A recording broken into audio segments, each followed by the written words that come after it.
இன்றைய நித்திய வார்த்தை சங்கீதம் 128 அதிகாரம் 6 வசனம் சொல்கிறது, நீ உன் பிள்ளைகளின் பிள்ளைகளையும் இஸ்ரவேலுக்கு உண்டாகணும் சமாதானத்தையும் காண்பாய். ஆம், என் அன்பு தேவ பிள்ளைய, தேவன் சொல்லுகிறார், இஸ்ரவேலுக்கு உண்டாகும் சமாதானத்தை நீ காண்பாய். நாம் இஸ்ரவேல் ஜனங்களாய் நாம் விசுவாசிக்கிறது நிமித்தமாக நாம் இஸ்ரவேல் ஜனங்களாய் மாறுகிறோம். அவர் சத்தியத்தையும் கற்பனைகள் நான் கைக்கொள்வது நிமித்தமாய் நாம் இஸ்ரவேல் ஜனங்களாய் மாறுகிறோம். இஸ்ரவேல் ஜனங்களை கர்த்தர் ஆசீர்வதித்தார்.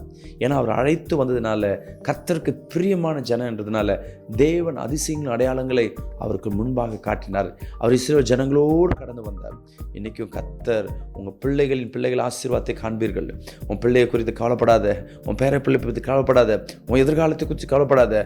கர்த்தர் சொல்கிறார், உன் பிள்ளையின் ஆசீர்வதிக்கிறார்னா நிச்சயமாக உன்னையும் இந்த நேரங்களில் விசேஷமாக ஆசீர்வதிப்பார். ஆமென், அல்லேலூயா. ஆமென். அன்பு தேவ பிள்ளை, தேவன் ஆசீர்வதிக்கிறார்னா எப்படி இருக்கும் தெரியுங்களா?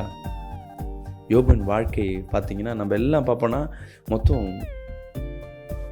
42 அதிகாரமும் அவன் துன்பப்பட்டான், அவன் இடந்தான், அழுதான், புலம்பினான், எல்லாவற்றையும் இழந்து போனான். இதை தான் பார்த்தோம். ஆனால் கடைசி வசனம் அவன் வாழ்க்கையை மாற்றினது. தேவன் ஒருத்தரை ஆசீர்வதிக்கிறார்னா எப்படி இருக்கும் பார்த்தீங்களா?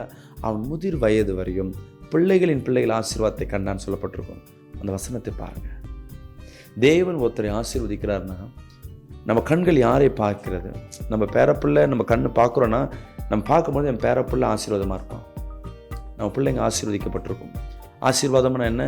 அந்த பேர பிள்ளைங்க நோய் நொடி இல்லாமல், ஆசீர்வாதத்துக்கு ஏங்காமல், படிப்புக்கு குறையாமல், ஞானமுள்ளவர்களாய், பக்திமான்களாய், அவர்களை குறித்த சாட்சிகள் கேட்கத்தக்கதாய், அவர்கள் நிமித்தமாய் நமக்கு கனம் வரத்தக்கதாய் என் தேவனாகிய கர்த்தர் செய்கிறவராக இருக்கிறார். பிள்ளைகளுக்கு அப்படின்னா பேரப்பிள்ளை எப்படி இருக்கும்?